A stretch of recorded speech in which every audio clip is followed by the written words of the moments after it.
gente tem visto sobre essa questão da unidade da igreja, né? Que não deve ser contaminada pela pandemia. É uma minissérie, né? Em relação a esse momento que a gente está passando. Agradeço a gente poder estar estudando junto isso aqui. No primeiro estudo, a gente viu sobre a necessidade de alcançarmos unidade como igreja no contexto da pandemia. Vimos aqueles aspectos, né? Mencionamos os aspectos que nos ajudam a não ficarmos perdidos em meio às decisões que a gente tem que tomar, seja a nossa vida, seja em relação à vida da igreja, tanto em relação a nós mesmos nesse mundo, quanto em relação ao próprio que acontece ao nosso redor. E dentro desses aspectos que a gente precisa ver, já vimos no segundo estudo a questão da cosmovisão bíblica. A gente ainda vai ver teologia da igreja, teologia da doença, cura. Estamos vendo essa questão do compromisso de viver como cristão espiritual, como parte desse aspecto, esses aspectos que nos ajudam, né? Então, no terceiro estudo, nós começamos a ver esses 11 compromissos de viver como cristão espiritual, que é necessário a gente saber, para a gente saber viver e lidar com as coisas. Então, nós vimos 4 deles na outra semana. O cristão espiritual reconhece a palavra de Deus e a utiliza como padrão de julgamento sobre tudo o que pensa, age, fala e deseja em qualquer situação. Nós vimos também que o cristão espiritual reconhece o ensino bíblico, porque seu coração rejeita a infantilidade egoísta de tentar impor suas ideias e desejos por meio de rivalidade invejosa e briguenta e disputas que geram divisões. Nós também vimos, número 3, que o cristão espiritual obedece à palavra de Deus porque seu interesse em que Deus seja exaltado pela edificação de toda a igreja combate o interesse individual em se juntar apenas àqueles que apoiam suas opiniões e estilo de vida individualista. E o cristão espiritual demonstra sabedoria bíblica por meio de suas boas obras. Vimos ali o trecho de Tiago, capítulo 3, versos 13 a 18. Então, a gente está continuando a ver os compromissos restantes, okay? De vivermos como cristão espiritual, que faz a gente viver como cristão espiritual. O quinto compromisso, então. O cristão espiritual submete a si mesmo e aos outros às instruções bíblicas. 1 Coríntios 14, 37 e 38 diz: se alguém se considera profeta ou espiritual, reconheça ser mandamento do Senhor o que vos escrevo, e se alguém o ignorar, será ignorado. Se alguém ignorar aquilo que Paulo estava escrevendo como mandamento para a igreja. Vamos pensar que no contexto que Paulo escreveu esse trecho, né? Ele está terminando ali as instruções a respeito de como deveria ser o culto, e essas instruções ela faz parte de todo aquele ensino lá em Corinto, né? Sobre a vida do cristão na igreja, em relação ao seu amor a Deus e aos outros, por meio de sua dedicação em servir conforme seus dons espirituais, também regulados de maneira bíblica, inclusive ele termina nesse capítulo 14 falando disso, e em se submeter às instruções bíblicas e em fazer com que sua liberdade pessoal coopere para a edificação da igreja e o alcance dos perdidos. Paulo está explicando essas coisas ali, capítulo 13, que fala sobre o amor. Então, mostra que para alguém viver de maneira espiritual, ele tem que submeter a si mesmo e os outros em relação às instruções bíblicas. O próprio relacionamento que ele mantém com as pessoas precisa ser um relacionamento bíblico. Será um relacionamento bíblico se estiver vivendo de maneira espiritual e não carnal. Inclusive, um relacionamento com aqueles que não estão vivendo de forma espiritual. E essa é uma forma, inclusive, que Deus nos colocou para ajudar aqueles que não estão vivendo de maneira espiritual a voltarem a viver dessa forma. Por isso que nós temos ali o trecho de Gálatas 6:1. Irmãos, se alguém for surpreendido em alguma falta, vós, que sois espirituais, corrigi-o com espírito de brandura e guarda-te para que não sejas também tentado. Então, você percebe que o próprio relacionamento, para ajudar alguém a voltar ao ser espiritual, né, se relacionar com as pessoas dessa forma, se envolver para que a pessoa retorne a andar com Deus, é a vida de alguém espiritual. E dentro disso, até mesmo a forma que ele faz isso, ou seja, com o espírito de brandura, né, corrigiu, mas é sempre com espírito de brandura, e guardar para que não seja você mesmo tentado naquilo que você está ajudando outra pessoa. Ok? Então esse é o relacionamento de um cristão espiritual, como é que ele se relaciona ali na igreja com os outros e como ele ajuda os outros a viver da mesma forma. Então, para viver como cristão espiritual, devemos viver submissos à palavra, pois nos faz manter uma vida atrativa, no sentido, né, de as pessoas, poxa, é possível viver a vida cristã, é assim que se vive, a gente pode viver dessa forma e ajudar os outros, e ao mesmo tempo uma vida corretiva em relação a todas as pessoas. Ok? A palavra nos ajuda a viver de maneira atrativa, nos ajuda a viver de maneira corretiva, lembrando que Deus nos encoraja e quer encorajar os outros a entender que somente a vida espiritual é uma vida digna de um cristão que foi alcançado por Deus. Sexto compromisso. O cristão espiritual se dedica ao processo de arrependimento quando está vivendo em sua sabedoria humana, o carnal, mesma coisa, de acordo com Tiago 4, de 1 a 10, trecho bem conhecido também.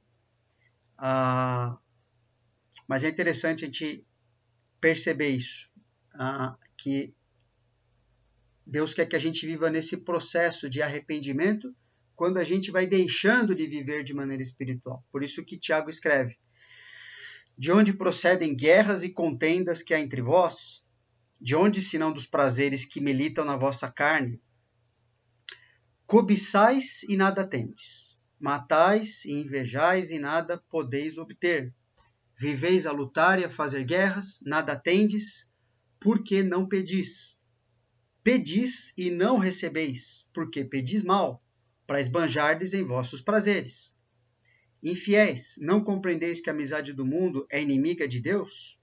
Aquele, pois, que quiser ser amigo do mundo, constitui-se inimigo de Deus. Ou supondes que em vão afirma a Escritura: é com ciúme que por nós anseia o Espírito que ele fez habitar em nós? Antes, ele dá maior graça, pelo que diz: Deus resiste aos soberbos, mas dá graça aos humildes. E aí Tiago vai explicar como é que alguém que chegou até aqui, né, a partir do verso 7, ele vai explicar como é que essa pessoa, então, que reconhece que ela estava vivendo de maneira carnal, então o que ela vai fazer? Qual o processo que ela tem que submeter a vida dela? Como é que ela tem que viver nesse processo para que ela seja beneficiada com a graça de Deus que concede aos humildes, não ao orgulhoso que quer continuar vivendo daquele jeito que Tiago descreve. Então, por isso que ele fala no verso 7, sujeitai-vos, portanto, a Deus, mas resisti ao diabo, e ele fugirá de vós. Chegai-vos a Deus, e ele se chegará a vós outros. Purificai as mãos, pecadores, e vós que sois de ânimo dobre, limpai o coração. Afligi-vos, lamentai e chorai, converta-se o vosso riso em pranto e a vossa alegria em tristeza. E a tristeza aqui não é por causa de pessoa ter sido humilhada, nada disso. É por causa do pecado. Humilhai-vos na presença do Senhor e Ele vos exaltará. A gente tem na igreja também um livretinho, né? Tem materiais que explicam passo a passo como aplicar esse processo de arrependimento à nossa vida. Então, se alguém tiver interesse, pede, a gente envia. É uma coisa que temos usado bastante para ajudar pessoas a caminhar com Deus, a se arrepender do jeito que Deus espera que aconteça. Ok? Então, para viver como cristão espiritual, devemos nos submeter ao processo bíblico de mudança. Isso é a santificação, ou processo bíblico de mudança, pois elimina nosso mundanismo natural, né, que é querer viver brigar pelo nosso desejo, e nos faz viver no cristianismo sobrenatural. Percebe que esse arrependimento, essas coisas que Deus coloca aqui para nós, é evidência de viver na graça de Deus, de maneira sobrenatural, de ter certeza do favor de Deus em relação à nossa vida. Porque às vezes a gente acha que a vida sobrenatural, né, muitas vezes é buscado esse tipo de coisa em alguns movimentos, que é aquela vida quase que a pessoa não encosta o pé no chão, né? Ela assim, vive tendo as experiências inexplicáveis biblicamente e considera isso como vida sobrenatural, como grande manifestação de Deus na vida dela. Na verdade, quando a gente olha para um trecho desse de Tiago, capítulo 4, sabendo que o nosso maior problema realmente é a gente não ser parecido com o Senhor Jesus, é o nosso pecado, é a nossa carnalidade residual, um grande poder de Deus, a grande graça de Deus para nós é nos transformar. É a gente poder chegar no ponto de sair de uma situação de carnalidade, de egoísmo, de viver para si mesmo, numa certa área, vamos dizer assim, e a gente alcançar vitória naquilo. Isso é poder de Deus verdadeiro, isso é viver de maneira sobrenatural. Porque o que Deus está fazendo na nossa vida é exatamente isso. Né? O poder do Espírito Santo está aí para nós, em nós, para transformar a nossa vida. Isso é cristianismo sobrenatural. Que dá para explicar biblicamente o que está acontecendo. A pessoa, nesse processo, você pode ver o crescimento, você pode ver transformação. 7º compromisso. O cristão espiritual não fala mal dos outros, porque sabe que não é superior a eles e sabe que Deus é o único capaz de julgar perfeitamente. Né? Deus tem todas as informações do que acontece com o que as pessoas estão fazendo, como é que elas estão reagindo, inclusive, por que elas estão fazendo o que estão fazendo. Deus tem essa visão perfeita o tempo todo sobre nós. Nós não temos. Por isso que Tiago, que é a continuação do trecho que a gente acabou de ler, né, versículo 11 e 12, fala: Irmãos, não faleis mal uns dos outros. Aquele que fala mal do irmão ou julga a seu irmão, fala mal da lei e julga a lei. Ora, se julgas a lei, não és observador da lei, mas juiz. Um só é legislador e juiz, aquele que pode salvar e fazer perecer. Tu, porém, quem és que julgas o próximo? Vamos lembrar que Deus, né, em outros trechos da Bíblia, nos deixa bem claro que isso aqui não está falando contra a gente não julgar o que é errado, ou seja, não avaliar, não julgar, não reconhecer como erro e não corrigir alguém ou uma situação, ajudar uma pessoa a fazer isso que está vivendo errado, no pecado. Tiago não está falando contra isso, né? Tanto é que ele fala antes que a gente deve combater realmente essas coisas. Ele julga e ele mostra como a pessoa pode largar o seu pecado, em versículos anteriores que a gente acabou de ver. Mas isso aqui está dizendo o seguinte, que numa situação onde você está lidando com um assunto, ou uma pessoa, como é que ela está lidando com aquilo, nós não temos a capacidade de ver tudo que Deus vê, o que está acontecendo. Não dá para julgar toda a motivação das pessoas, por que elas estão fazendo ou não fazendo certas coisas, ok? Então, é nessa direção que Tiago está falando, porque isso vai de encontro a outros trechos da palavra de Deus também que nos proíbem de estar fazendo isso. Okay? Ele está condenando as pessoas como se a gente fosse superior a elas, como se a gente naquela luta jamais agiríamos daquele jeito. E a gente sabe que não é verdade. Muitas vezes a gente está praticando, às vezes, as mesmas coisas que a gente condena, estamos caindo, às vezes, nas mesmas áreas. E, então, nesse sentido, eu estou falando para a gente não viver. Toda comunhão verdadeira, a gente precisa entender que nos faz viver cada vez mais juntos. Né? Comunhão verdadeira, a palavra comunhão é vida em comum. Então, ela vai produzir uma vida cada vez mais próxima, cada vez mais junto, cada vez mais parecida, um com o outro. E cria uma intimidade cada vez maior. Okay? Só que isso também cria a possibilidade de cairmos e vivermos no pecado de falar mal dos outros. Né? Contra o ensino, a gente fala às vezes, o foco muitas vezes é contra o ensino bíblico que a gente não compreende, muitas vezes é uma forma, é um ambiente de falar mal. Também contra os que pensam diferente de nós, julgando o seu pensamento ou a sua vida, e contra os que nos instruem e corrigem. Okay? Basta a gente ouvir alguma coisa que vai contra aquilo que eu prefiro, pronto. A tendência é sair falando mal. E Tiago está falando para nós, não faça isso. Porque a única pessoa que pode discernir perfeitamente todas essas coisas é Deus.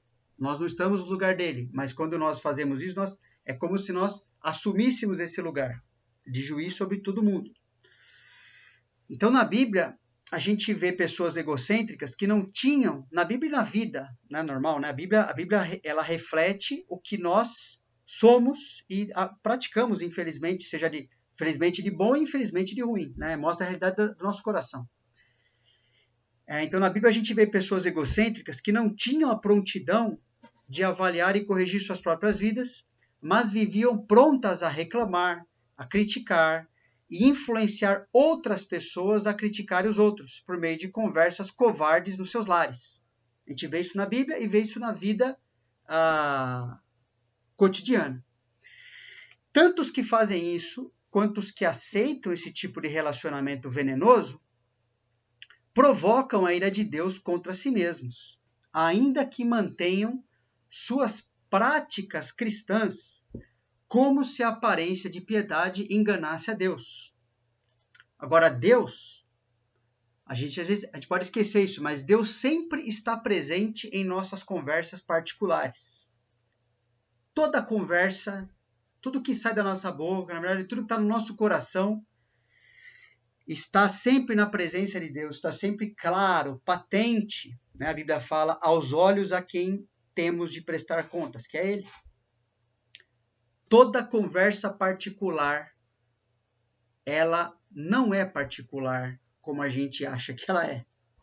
Ela sempre ocorre na presença de Deus. Então, falar de algumas situações aqui, por que a gente murmura ou fala mal, seja de pessoas, de Deus, de situações, enfim, vamos pensar um pouquinho nisso, ok? Para a gente poder corrigir a nossa vida.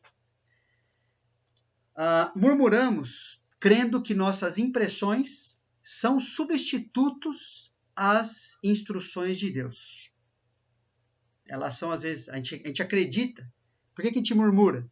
Porque a gente acredita que aquilo que é verdade na minha cabeça é um substituto àquilo que Deus fala. Mas essas coisas são muito diferentes. Olha esse trecho de Deuteronômio 1, 26 a 33. Deus tinha instruído o povo, lembra? Contexto, Deus tinha instruído o povo ali para dar uma espiada ali na terra prometida para poder ocupar a terra. E Deus tinha garantido que eles iam ocupar a terra. Mas Deuteronômio fala o quê? Porém, vós não quisestes subir, mas fostes rebeldes à ordem do Senhor vosso Deus. Murmurastes nas vossas tendas. Olha aí, dentro da tenda, assim, cada família ali começou a murmurar, achando que Deus não estava ouvindo aquilo. E dissestes, tem o Senhor contra nós ódio.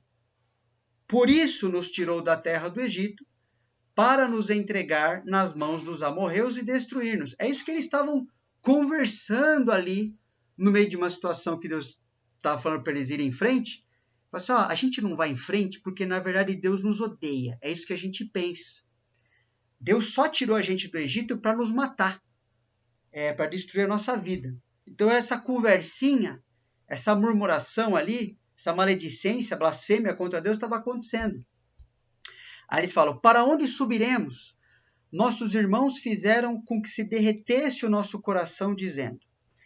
A influência, percebe? Uns murmurando perto dos outros e a comunidade inteira agora fica contaminada. Os irmãos fizeram com que derretesse o nosso coração, dizendo, maior e mais alto do que nós é este povo. As cidades são grandes e fortificadas até os céus. Também vimos ali os filhos dos Anaquins. Olha que impressionante. Olha o que eles... Será que eles enxergaram isso mesmo? Será que realmente as cidades chegavam até os céus? Olha que exagero. Olha como a gente encara as coisas difíceis na vida. Que são difíceis para nós. Para Deus não é, né? Mas como a gente encara assim, como a gente aumenta para dar aquela impressão de, então agora a minha impressão de tudo isso, agora eu posso, não preciso seguir a instrução de Deus, porque, poxa vida, o que eu enxergo dessa situação é muito difícil, é tão difícil que Deus não vai fazer o que ele prometeu, né? Então, versículo 29, então eu vos disse, não vos espanteis nem os temais. O Senhor vosso Deus que vai adiante de vós, ele pelejará por vós. Que é o que Deus tinha prometido. Segundo tudo o que fez conosco diante de vossos olhos no Egito. E Deus já tinha feito várias e várias vezes. Como também no deserto, onde vistes que o Senhor vosso Deus nele vos levou, como o homem leva seu filho, por todo o caminho pelo qual andastes, até chegardes a este lugar. Não como inimigo, mas como um pai leva o filho. Mas nem por isso crestes no Senhor vosso Deus, que foi adiante de vós por todo o caminho, para vos procurar o lugar onde deverias acampar de noite, no fogo, para vos mostrar o caminho por onde havias de andar, e de dia na nuvem. Percebe? A impressão, às vezes, que a gente tem, leva a gente a murmurar, e acha que porque a gente acha que é substituto a seguir as instruções de Deus. Isso é um perigo. Outro ponto, murmuramos, crendo que nossas impressões são a verdade, ainda que revele uma grande ignorância no assunto. João escreveu isso aí, né? Falou, em João 6, ele escreveu o seguinte, murmuravam, pois, dele os judeus, porque Jesus dissera, eu sou o pão que desceu do céu. E diziam, não é este Jesus, o filho de José? Acaso não lhe conhecemos o pai e a mãe? Como, pois, agora diz descer do céu? Que história é essa? Ou seja, eles eram completos ignorantes em relação... Jesus teve que ficar fazendo um monte de coisa ali, ensinando e revelando o seu poder, tudo, explicando às vezes as mesmas coisas. Mas por quê? As impressões dessas pessoas eram verdade na cabeça delas, elas murmuravam, elas reclamavam, não aceitavam o que Deus estava ensinando para elas, porque fazia sentido na cabeça delas Jesus não ser Deus. Então elas não queriam saber do que Jesus falava, do que Jesus fazia, elas ficavam satisfeitas. Bom, se é verdade na minha cabeça, então a minha impressão vai me guiar e por isso eu vou murmurar, vou falar contra aquilo que está acontecendo. Outro ponto é murmuramos crendo que nossas impressões equivalem àquilo que é justo. Outro perigo que a gente corre. Aquela passagem de Jesus usando aquele senhor que contratou os servos ali e depois ele decidiu pagar a mesma coisa para todos. Né? Ao chegarem os primeiros, pensaram que receberiam mais, porém também estes receberam 1 denário cada um. Mas tendo recebido, murmuravam contra o dono da casa, porque eles achavam que assim, peraí, não é justo. Né? Como é que pode eu ter trabalhado o dia inteiro, receber a mesma coisa do que trabalhou bem menos do que eu?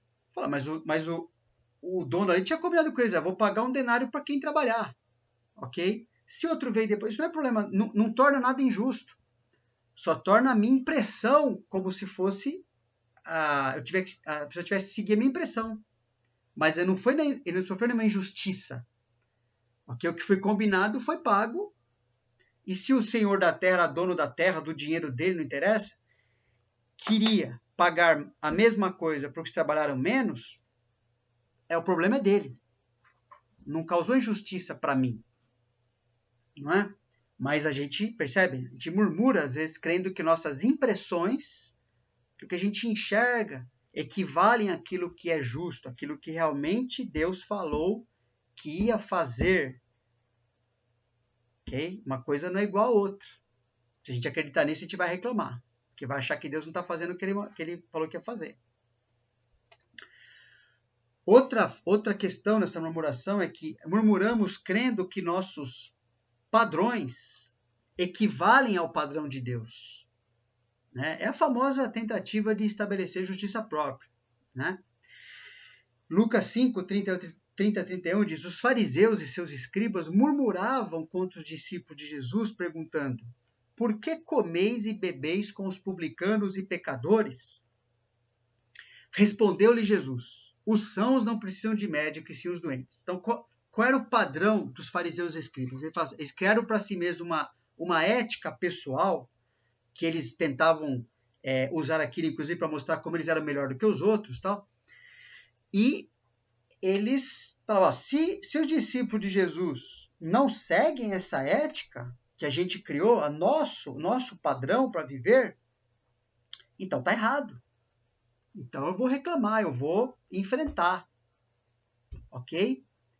E eles não sabiam que o padrão de Deus era outro, ou seja, eles não deviam estar tão preocupados, não deviam nada preocupados em ficar distantes dos pecadores publicanos. Na verdade, é o contrário, eles deviam estar muito perto, eles deviam estar lá para ajudar as pessoas a conhecerem a Deus e não se distanciarem delas como se eles fossem uma elite e fossem ser contaminados ali pelo pecado, né, dos publicanos, como se fosse melhor que essas pessoas. Jesus falou assim, ó, a realidade é outra, meus filhos. A realidade é aqui, ó, são pecador e é ali que eu vou ficar com meus discípulos, ajudando essas pessoas a aprender a viver, encontrar Deus, né, encontrar salvação.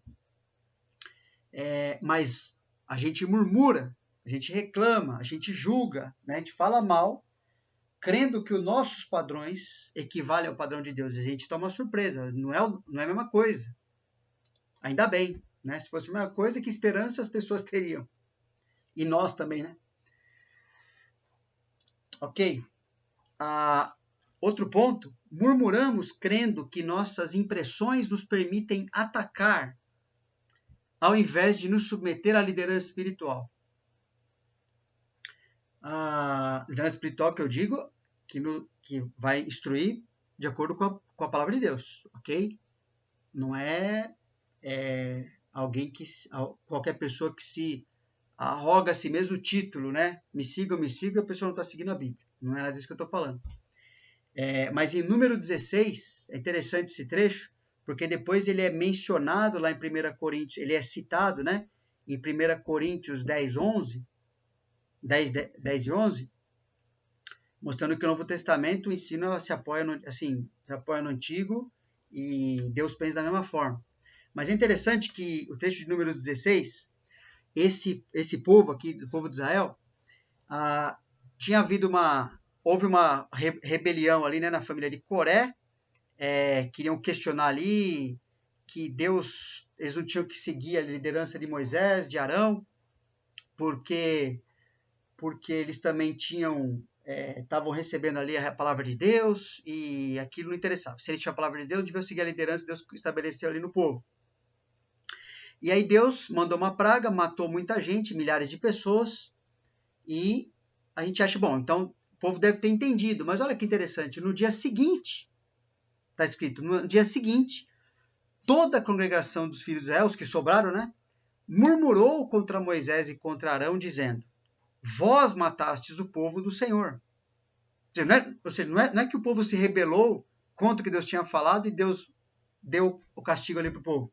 Mas ele falou assim, não, de novo outra turma fez isso aqui, né? Vós matastes o povo do Senhor. Ajuntando-se o povo contra Moisés e Arão, e virando-se para a tenda da congregação, eis que a nuvem a cobriu e a glória do Senhor apareceu. Aí Deus interviu novamente. Vieram, pois, Moisés e Arão perante a tenda da congregação. Então falou o Senhor a Moisés, dizendo, levantai-vos do meio dessa congregação, e a consumirei no momento. Então se prostraram sobre o seu rosto. Então ainda Moisés e Arão intercederam ali pelo povo para que Deus não matasse todo mundo. E novamente, uma parte ali começou a morrer, mas não foram todos, graças a Deus. E também intercessão, Deus ouviu a intercessão ali de Moisés e Arão. Mas é algo que também acontece, né? No Novo Testamento, Paulo fala para não viver desse jeito, 1 Coríntios 10 também, justamente no contexto do que estava acontecendo na igreja local. Ok? Outro ponto, murmuramos, crendo que esse pecado de murmuração, é uma forma aceitável de lidar com as difíceis situações, ao invés de crer que é inaceitável deixar esse pecado em nossos corações. Porque ele vem dali, né? Jesus falou, porque do coração procedem os maus desígnios, homicídios, adultérios, prostituição, furtos, aí essas duas coisas, falsos testemunhos, blasfêmias, tem outras coisas, então essas duas palavras são usadas sinônimos, de murmuração, de blasfêmia, de falar mal dos outros, de falar mal de Deus, ok? Então a gente não pode aceitar que esse pecado permaneça no coração. Não, eu vou usar isso porque, todo mundo reclama, né? Então, vou reclamar. Todo mundo julga o outro lá, vou meter o pau também. Então, julgar as coisas erradas é nosso dever, ok? É aplicar justiça, é ter discernimento, aplicar discernimento bíblico. Agora, tem que tomar cuidado, quem tem que ver bem se eu tenho as informações, se aquilo realmente é o que eu penso, ou se é a minha impressão. Então, a gente precisa ter muito mais cuidado, na verdade, do que normalmente o nosso coração, quando está enfrentando algo difícil, quer botar para fora, né? Então, para viver como cristão espiritual, dentro desse ponto, né, devemos nos arrepender e abandonar as nossas reclamações e maledicências, mas procurar conversar biblicamente quando não entendemos algo e resolver biblicamente os conflitos em nosso coração. Resolver contra aquela pessoa que a gente está falando mal, ok? A fim de não vivermos nesses pecados, os quais Deus odeia e traz consequências amargas aos que não se arrependem. Oitavo compromisso. O cristão espiritual não julga os outros segundo sua própria consciência, que tem a ver com o que a gente acabou de falar também. Romanos 14, né? É interessante ler o capítulo todo de Romanos 14, a gente não vai fazer isso aqui por causa do tempo. Mas Romanos 14, pegando 2 versículos ali, fala assim, foi precisamente para esse fim, que Cristo morreu e ressurgiu, para ser Senhor tanto de mortos como de vivos. Então, quem é o Senhor? O Senhor Jesus. Ele que é o dono das nossas vidas, ele que está conduzindo a nossa vida, né? Tu, porém, por que julgas teu irmão? Eu não sou senhor dele. Ele não é meu senhor. É o Senhor Jesus que é. E tu, por que desprezas o teu? Pois todos compareceremos perante o tribunal de Deus. Todos os cristãos, ele está falando aqui, né? Então é interessante que é uma tendência em nós, cada um de nós, em julgar os outros conforme a nossa própria consciência. Cada situação, irmãos, nos força a buscarmos a verdade de Deus para continuarmos vivendo segundo a vontade de Deus, certo? E muitas vezes, a situação que a gente está enfrentando contém aspectos que envolvem questões de consciência. E cada um se encontra num nível diferente. E quando a gente leu lá 1 Coríntios 8, sobre carne sacrificada a ídolos, né? A gente viu, Romanos 14 também fala de coisa da mesma coisa, e de outras também, mas questões que envolvem o uso da consciência.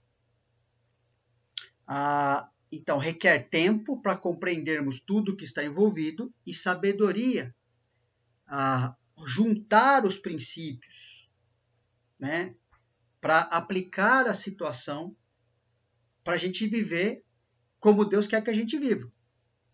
Não é uma coisa fácil, muitas vezes. E como nenhum de nós é perfeito, existe espaço para crescermos em conhecimento que liberta a nossa consciência. E em amor, para usarmos essa liberdade de modo edificante. Então, simplesmente julgar porque o outro vive com a consciência diferente da minha, é pecado. Eu não posso fazer isso, você não pode fazer isso. É interessante, pessoal, vamos pensar um pouquinho aqui, que nessa questão aqui, Romanos 14, Coríntios 8, esses assuntos, eles são assuntos que, apesar de estarem dentro da área de consciência, ou seja, há um espaço para as pessoas irem adquirindo, né, o discernimento, para viverem ali de acordo com a vontade de Deus. Pensa, esses assuntos, Deus explicou a verdade sobre eles. Ou seja, quando Deus falou assim, comer carne sacrificada a ídolo não afeta você espiritualmente, é a verdade absoluta sobre aquilo. Ponto final. É aquilo que Deus falou, tal coisa e tal coisa aquilo é, certo?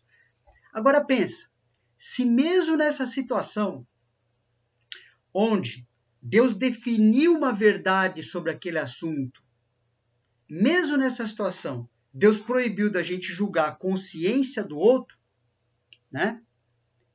Nossa, aquele cara eu desprezo ele não vive, ele é fraco, ou ele é insensível, é os dois lados, né? O que é consciência forte é chamado de insensível, e o que é consciência fraca é chamado de tolo. Enfim, o julgamento fica ali rolando. Mas pensa, se nesse assunto que Deus definiu a verdade sobre aquilo, já era proibido, Deus já nos proíbe de julgar a consciência alheia, imagina numa questão que a gente está enfrentando agora, onde nem a verdade sobre o assunto foi estabelecida. Pensa bem, não há um consenso médico, científico, um procedimento que garante sempre, isso aqui sempre vai dar certo, sempre é verdade. Não tem isso. E pensa, se naquilo que dá para estabelecer a verdade, Deus já proibiu de julgar a consciência do outro, imagina aquilo que ainda não dá. Agora, o outro lado, né? À medida que a gente vai, o que Deus quer que a gente faça?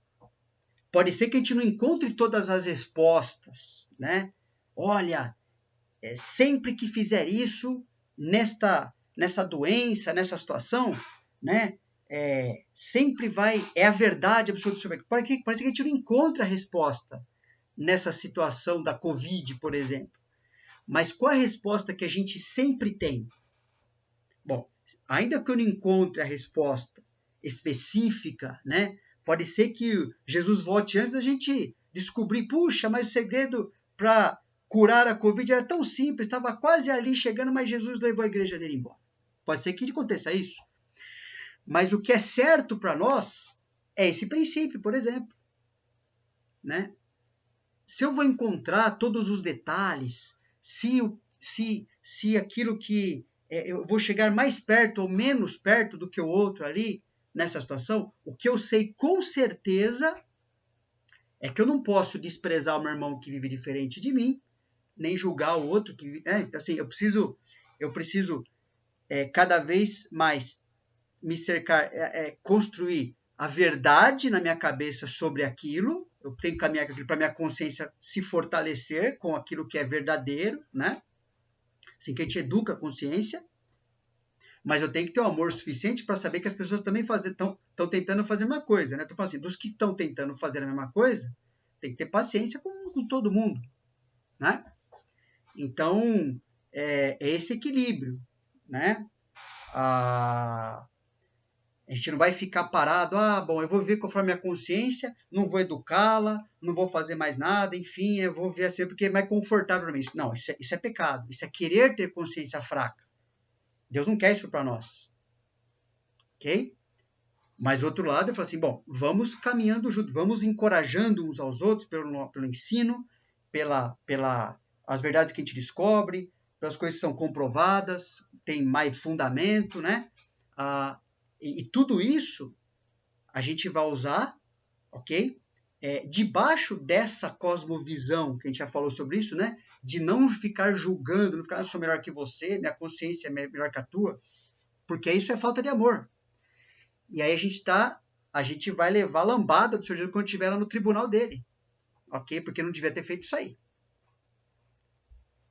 Então isso a gente já sabe, isso é certeza já. Não preciso, não devo julgar os outros conforme a minha própria consciência, me afastando das pessoas, ou me juntando só com quem pensa igual a mim. Está errado, ok? Nós vamos viver como um corpo, unidade, e é isso que Deus quer. Okay? Isso é certo, isso nós podemos fazer. Se vamos achar cura ou não de alguma coisa, não sei. Mas isso aqui, com certeza, a gente precisa fazer, que isso aqui é claro e é possível qualquer cristão fazer. Então, para viver como cristão espiritual, devemos viver de modo a não sermos tropeço aos irmãos, mas o encorajamento a viverem biblicamente e exercermos paciência enquanto todos estão formando convicções bíblicas. Ok? Como eu falei, não é deixar deixar solto, não. Por isso que estamos estudando, estamos tentando caminhar junto, tentando buscar a Deus em tudo isso, né? Mas para vivermos como Ele quer.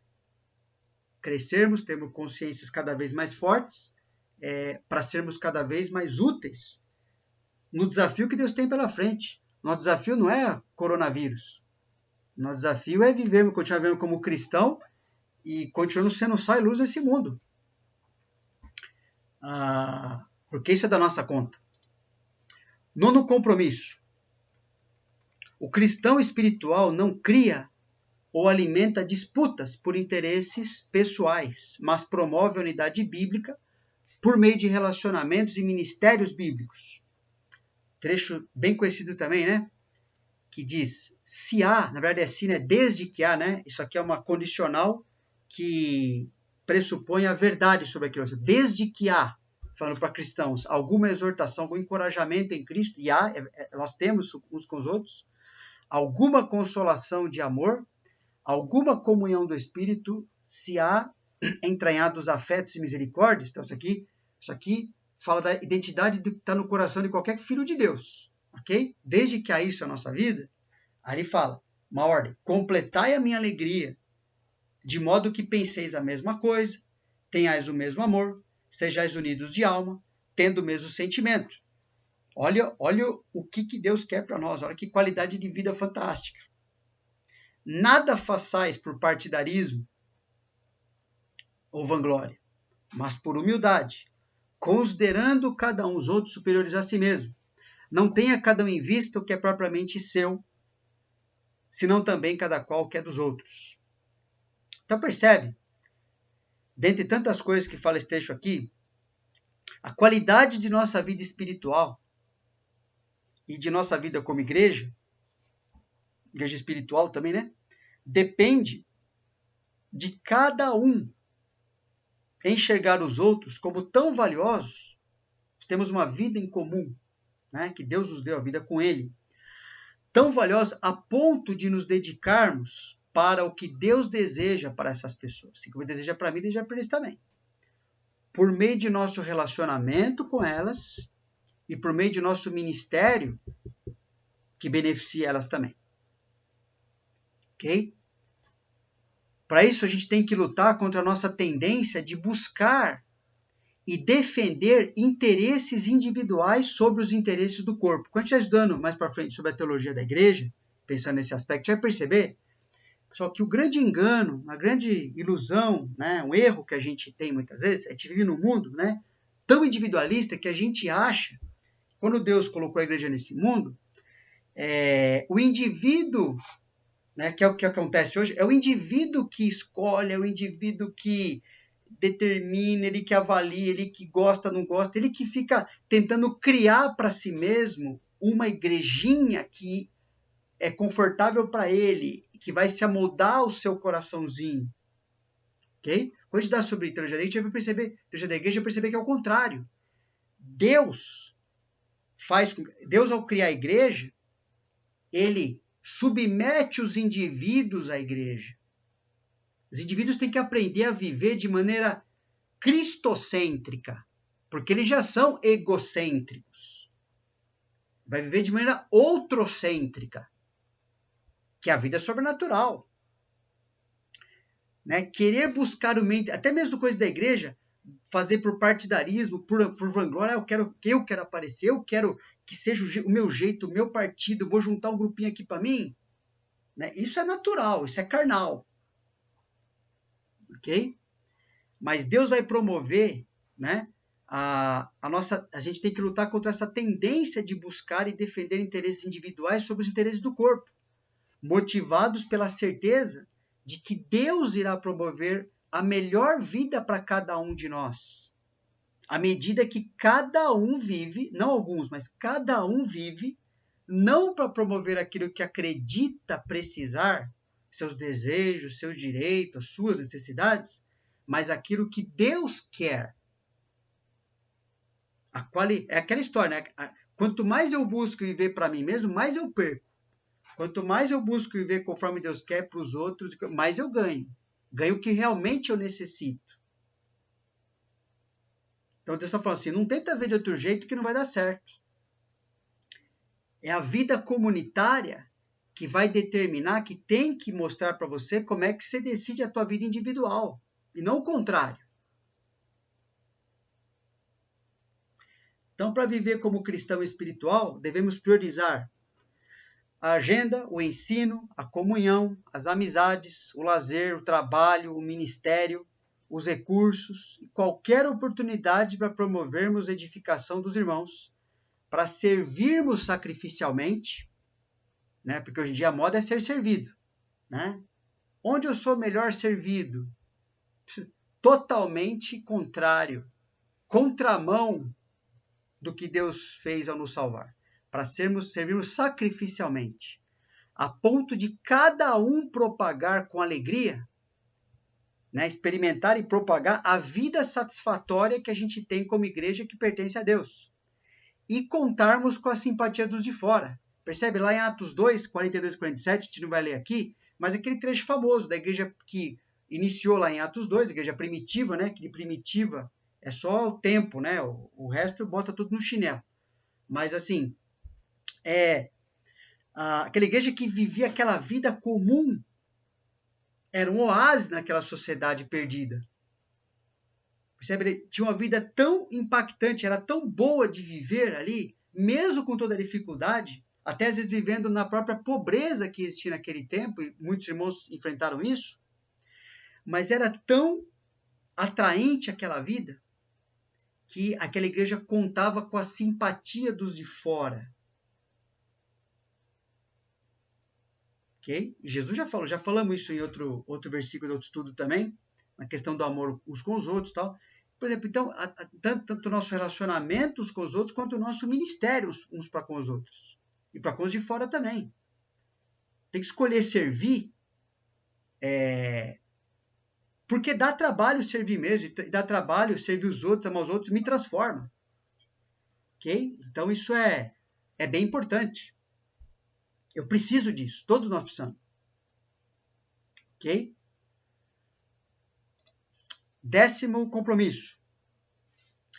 O cristão espiritual é exemplo de amor aos outros, em seguir as instruções bíblicas e em aconselhar aos outros o conselho bíblico. Então, quando a gente começou a falar desse assunto, a gente usou uma parte desse trecho, né? Falando do paralelo que existe, né? O sinônimo que a gente tem ser cheio do Espírito e praticar a palavra de Deus. Agora, então vamos ler inteiro aqui. Revesti-vos, pois, como eleitos de Deus, santos e amados de ternos afetos de misericórdia, de bondade, de humildade, de mansidão, de longanimidade. Suportai-vos uns aos outros, perdoai-vos mutuamente, caso alguém tenha motivo de queixa contra outro. Assim como o Senhor vos perdoou, assim também perdoai vós. Acima de tudo isto, porém, esteja o amor, que é o vínculo da perfeição. Seja a paz de Cristo árbitro em vosso coração, a qual também foste... De novo, seja a paz de Cristo o árbitro em vosso coração, a qual, a paz, também foste chamados em um só corpo, e sede agradecidos. Habite ricamente em vós a palavra de Cristo. Instruí-vos e aconselhai-vos mutuamente em toda a sabedoria. Tanto os assuntos de sabedoria, assim, a sabedoria do que Deus pensa sobre aquilo, quanto os princípios que a gente reúne para viver em qualquer situação que a gente vai enfrentar. Louvando a Deus com salmos e hinos e cânticos espirituais, com gratidão em vosso coração, e tudo o que fizerdes, seja em palavra, seja em ação, fazei-o em nome do Senhor Jesus, dando por ele graças a Deus Pai. Então pensa, isso aqui no final, é o resultado de viver uma vida cheia do Espírito Santo, de ser espiritual, da palavra habitar na nossa vida e a gente instruir uns aos outros, aconselhar e tal. Agora percebe que ele fala, revesti-vos como eleitos de Deus, ou seja, se eu me enxergo de verdade como eleito, escolhido por Deus, um salvo que Deus escolheu para ser filho dele, se Deus está me tornando santo realmente, como é a minha identidade, está me tornando na prática isso, e eu sou amado por Deus, se eu enxergo dessa forma a mim mesmo, então o que acontece? Eu também vou agir, como ele fala aí, revesti-vos de misericórdia, de bondade, de humildade, porque eu vejo assim, puxa, se Deus me deu tudo isso, me escolheu para ser dele, está me santificando, Deus me ama, como é que eu vou tratar as pessoas? Dessa forma, misericórdia, com bondade, com humildade, mansidão, ok?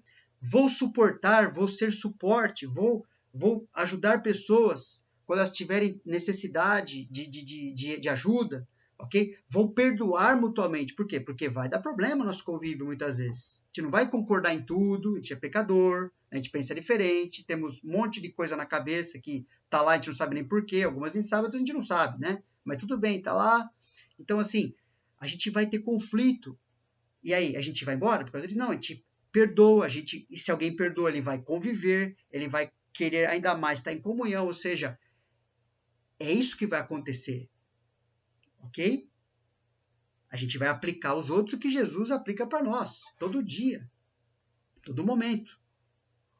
Então, isso, o cristão espiritual, ele é exemplo de viver dessa forma. E aconselhar os outros a viver dessa forma também. Porque ele sabe, bom, é isso que nós temos. É o conselho bíblico. Não tem outra coisa.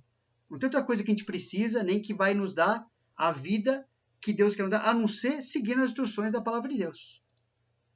Ok? Então, para viver como cristão espiritual, devemos amar os irmãos da IBNA e os outros cristãos.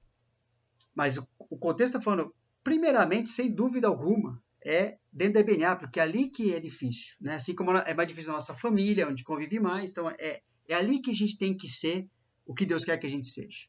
É muito fácil eu amar, Puxa, eu amo tanto os irmãos da África, mas eu não estou convivendo com eles, É muito mais fácil falar isso. Agora, amar uns aos outros aqui na IBNA, que a gente convive, que a gente tem que resolver as coisas, aí que a gente vai viver como espiritual.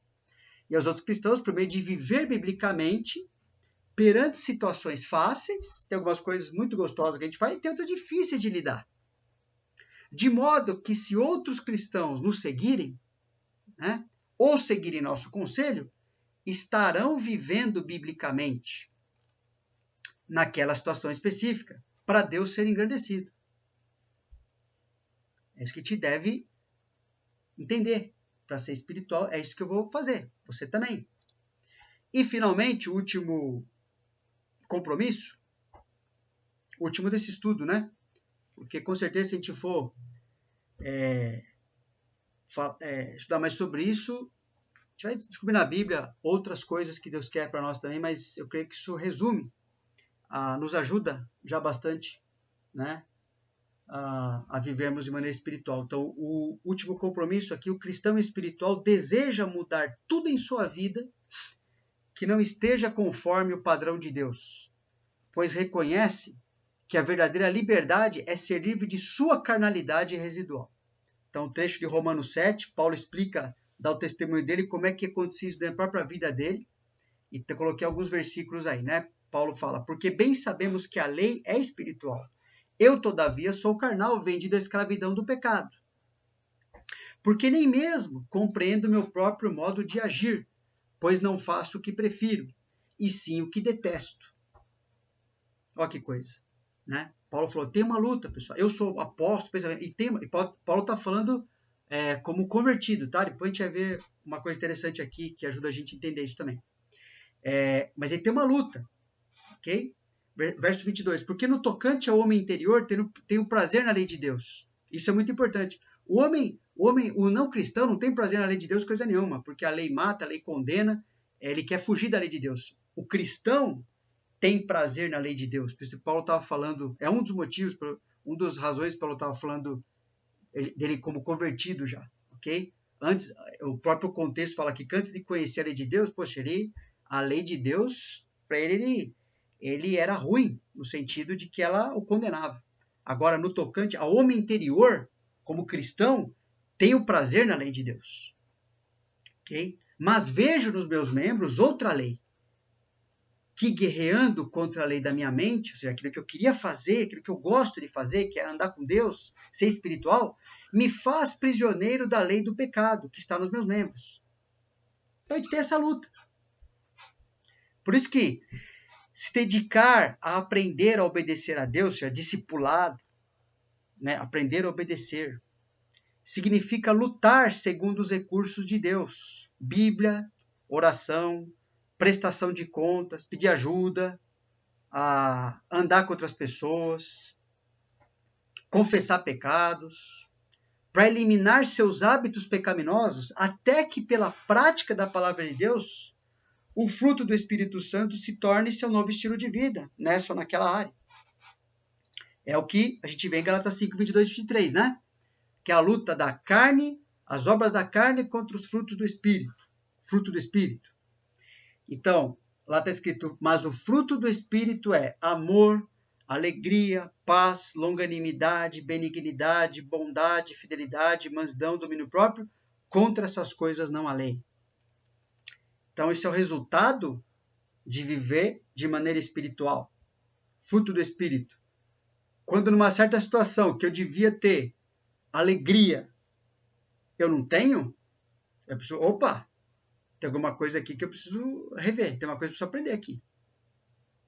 Quando eu devia ter paz em algo, eu não estou tendo como resultado daquilo ali, eu preciso ter mansidão e não estou tendo, enfim, eu preciso entender que assim, tem algo a ser acertado, eu preciso me aplicar, me dedicar a esse processo para me livrar daquilo que me atrapalha de frutificar no Espírito Santo, né? Por exemplo, minha comunicação com a minha família, que é uma área difícil para mim, né? Se eu falar uma coisa meio torta, mesmo se acerta, mas se solta de qualquer jeito. Eu tenho que pensar assim, quanto que eu estudei a Bíblia hoje sobre isso? Se realmente eu quero mudar, preciso perguntar isso para mim. Quanto que eu estudei a Bíblia hoje sobre isso de comunicação? Quanto que eu clamei a Deus hoje para viver de maneira bíblica? E quanto que eu pratiquei hoje aquilo que Deus quer? E confessei a Deus e aos envolvidos hoje, no momento em que não vivi como Ele quer. E pedi ajuda hoje a alguém que me ama o suficiente para me ajudar a enxergar como é que eu estou falhando e como eu posso corrigir essa falha. Percebe? Se realmente eu não quero viver como carnal, quero viver como espiritual, dá trabalho, eu tenho que fazer isso aqui. Então, para viver como cristão espiritual, devemos nos dedicar incansável e diariamente a aprender a obedecer a Deus em alguma área na qual ainda não estamos sendo espirituais. Até, não que a gente sinta agora que está sendo, porque esse eu vejo o pessoal falando, nossa, muita gente fala, não, Mas Deus conhece meu coração, eu sei que eu já estou bem nisso aqui. Não, não é assim que Deus avalia. Deus avalia a nossa vida com os outros. Então, eu preciso aprender a obedecer a Deus numa área que eu não estou obedecendo, até que as pessoas mais afetadas por minha carnalidade reconheçam que o fruto do Espírito está substituindo as obras da carne. Quero que os outros que me amam vão me ajudar a enxergar. Não é porque eu sei, pessoal, assim, né, é fácil olhar para mim e falar, isso aqui está tudo bem, isso aqui não precisa mexer não, que tá tudo certo. Isso é nada mais do que sentir bem consigo mesmo. Isso aí é umas igrejas que falam assim, que o importante é sentir bem consigo mesmo, mas não é o que a Bíblia ensina. Sentir bem o importante é sentir bem diante do padrão de Deus, com Deus e com os outros. Esse é o que Deus quer. E para encerrar, irmãos, eu quero deixar essa advertência, ok? Quanto a não rejeitar a carnalidade. A gente está vendo um monte de forma de vivermos de maneira espiritual. Mas o nosso coração é fogo, né? Ele é enganoso e muitas vezes a gente pode estar, nesse momento mesmo, lutando e achando que assim, não, mas isso aqui, não sei, eu não concordo, não acho. Um monte de coisa pode estar passando na nossa cabeça. Então é interessante a gente ver, estudando sobre isso, percebi uma advertência quanto a não rejeitar a carnalidade, porque o que Paulo escreveu aqui está tudo nesse contexto de ser carnal ou ser espiritual. Paulo está ajudando os Coríntios a combater isso aí na vida deles. E ele diz assim, não sabeis que sois santuário de Deus e que o Espírito de Deus habita em vós? Se alguém destruir o santuário de Deus, Deus o destruirá, porque o santuário de Deus que sois vós é sagrado. E aqui, muitas vezes, existe um engano, quando a gente lê um versículo desse, e não, assim, ou até a falta de percepção sobre o que Paulo está dizendo aqui. Paulo estava ensinando que aqueles cristãos deviam corrigir suas próprias vidas, deviam viver de maneira espiritual, porque eles estavam prejudicando, eles estavam sendo usados para trazer prejuízo à unidade naquela igreja. Eles estavam se distanciando do que deviam diante de Deus, diante dos outros, também que é a mesma coisa, ok? E a igreja estava correndo risco de continuar vivendo de maneira assim, fora da vontade de Deus. Então, Paulo está alertando para cada um que, assim, eu preciso me enxergar como eu, junto com os outros, com meus irmãos aqui da IBNA, nós todos somos o santuário de Deus, no qual o Espírito de Deus habita em vós, percebe? Plural. Não está falando só de indivíduo, está falando... A gente sabe que Deus habita individualmente, mas ele está falando da habitação coletiva, na igreja. Paulo está falando. Então, se alguém não consertar a sua vida, se alguém não quiser eliminar a carnalidade da sua vida, e aquilo persistir, aquilo começar a destruir o santuário, a igreja começar a atrapalhar, a impedir que a unidade se estabeleça no corpo de Cristo, Deus está falando que vai lidar com essa pessoa. Por isso é uma advertência muito séria. Qualquer dúvida que você tem, contribuição, se quer repartir sua sabedoria sobre o ensino dado, a gente está à disposição, lógico, tanto para conversar, para aprender, para a gente sentar junto, mas não viva, né? A gente tem que escolher cada um de nós, não viva no pecado de usar sua língua, sua mente, seu lar, seu próximo, suas prioridades erradas, enfim, a serviço das suas paixões, para viver para si mesmo e não se submeter ao ensino bíblico, porque Deus está trabalhando para que cheguemos à plena unidade no crer, no pensar, né, e no viver, porque nós fomos salvos para isso. E qualquer um que tente enfraquecer a unidade na igreja está se opondo a Deus, a esse trabalho que ele está efetuando. A Deus que comprou a igreja com o seu próprio sangue. e por isso ele mesmo se encarregará de destruir a vida dessa pessoa. E irmãos, nos 32 anos a gente vai fazer 32 anos esse ano, né, da história da IBNA, infelizmente, mas é bíblico, é o cumprimento de um versículo como esse aqui, mas é triste, infelizmente, já tenho visto vida de pessoas sendo destruídas porque não quiseram corrigir a sua carnalidade. E Deus leva isso muito a sério. Então a gente precisa levar também. Por isso, essa questão de a gente ter compromisso em viver como um cristão espiritual.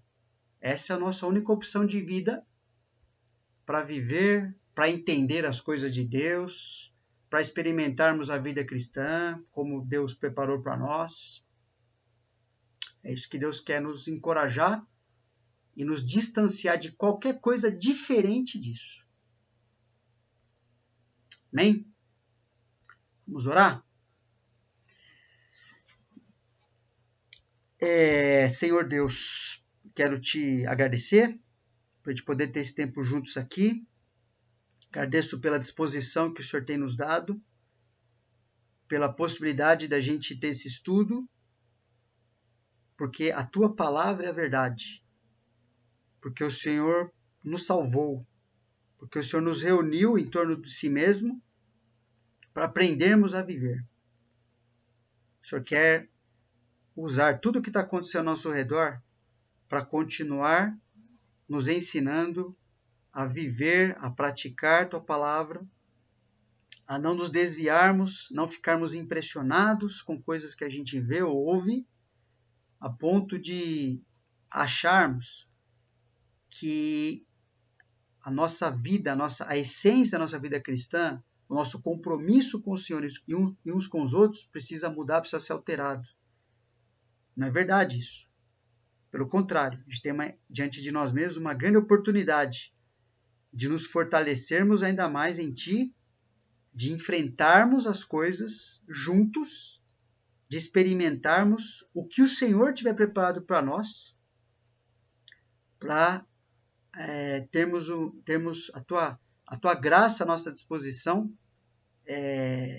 vivendo nesse mundo corrupto, pervertido, mas nós sendo luzes aqui, mostrando o Senhor Jesus na nossa vida. Que isso possa ser atraente também para as pessoas que o Senhor tem preparado para a salvação. E nós te agradecemos por essa noite, pela vida de cada um. Pedimos que, pela tua graça e misericórdia, teu Espírito continue aperfeiçoando a nossa unidade. É o que pedimos em nome do Senhor Jesus. Amém.